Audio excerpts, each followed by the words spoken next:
Hi అండి, welcome to my channel. పాలకూర పన్నీర్ కావాల్సిన ఇంగ్రీడియంట్స్: పాలకూర బాయిల్ చేసి పెట్టుకోవాలి. అందులోనే 2 పచ్చిమిర్చి, ఒక 10 గార్లిక్, అందులోనే జీడిపప్పు యాడ్ చేసుకొని మిక్సీ పట్టుకొని పక్కన పెట్టుకోవాలి.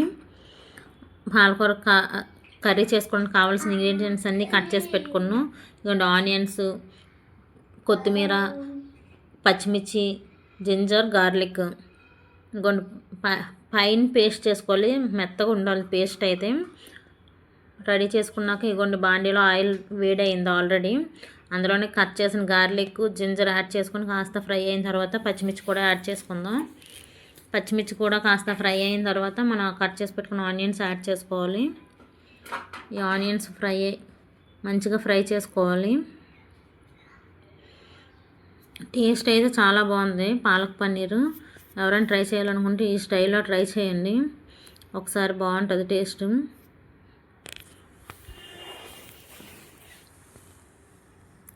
ఇగోండి ఆనియన్స్ ఫ్రై అయిపోయి అందులోనే మనం కట్ చేసి పెట్టుకున్న కొత్తిమీరను కూడా యాడ్ చేసుకోవాలి. కొత్తిమీర కొంచెం ఫ్రై అయిన తర్వాత మనం సాల్ట్ యాడ్ చేసుకోవాలి. అందులోనే మనం కాస్త పసుపు కూడా యాడ్ చేసుకుందాం.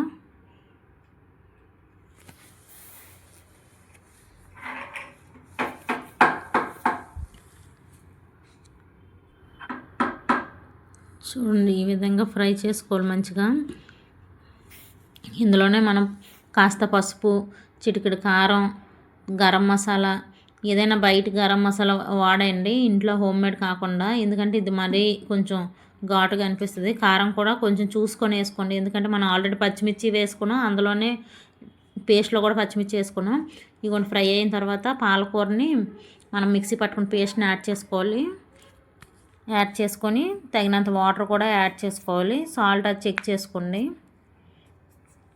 మీకు ఎలా గ్రేవీ కావాలో ఆ కన్సిస్టెన్సీ ప్రకారంగా మీరు యాడ్ చేసుకోండి. నాకైతే ఈ విధంగా సరిపోద్దని చెప్పి నేను ఈ విధంగా వాటర్ వేసుకున్నాను. మన కసూరి మేతిని కూడా కొంచెం తీసుకొని ప్యాన్ వేడి చేసి ఇలా దాని మీద వేసేస్తే అదే వేడి అయిపోద్ది ఆటోమేటిక్గా. స్టవ్ బంద్ చేసుకొని ఇగోండి పాలకూర ఆల్రెడీ మరగడం స్టార్ట్ అయింది. అందులోనే మనం కట్ చేసి పెట్టుకున్న పన్నీర్ని యాడ్ చేసుకోవాలి. మంచిగా కలుపుకొని కాస్త కొంచెం అది ఒక ఉడుకు వచ్చిన తర్వాత మనం ఈ కసూరి మేతిని నలుపుకొని మంచిగా వేసుకొని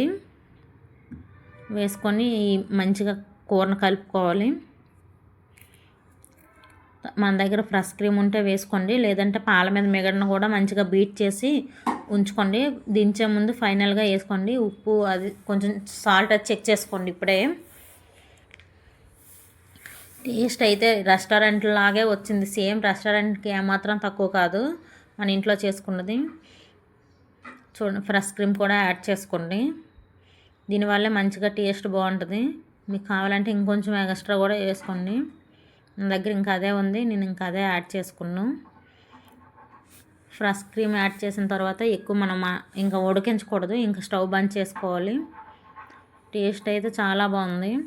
ఎవరైనా ట్రై చేయాలనుకుంటే ఈ విధంగా ట్రై చేసి ఎలా వచ్చిందో కామెంట్ చేయండి. Thank you for watching. ఒక్కసారి సబ్స్క్రైబ్ చేసుకోండి నా ఛానల్. మీకు ఎలాంటి వీడియోలు కావాలో కొంచెం కామెంట్ చేసి చెప్పండి. Thank you.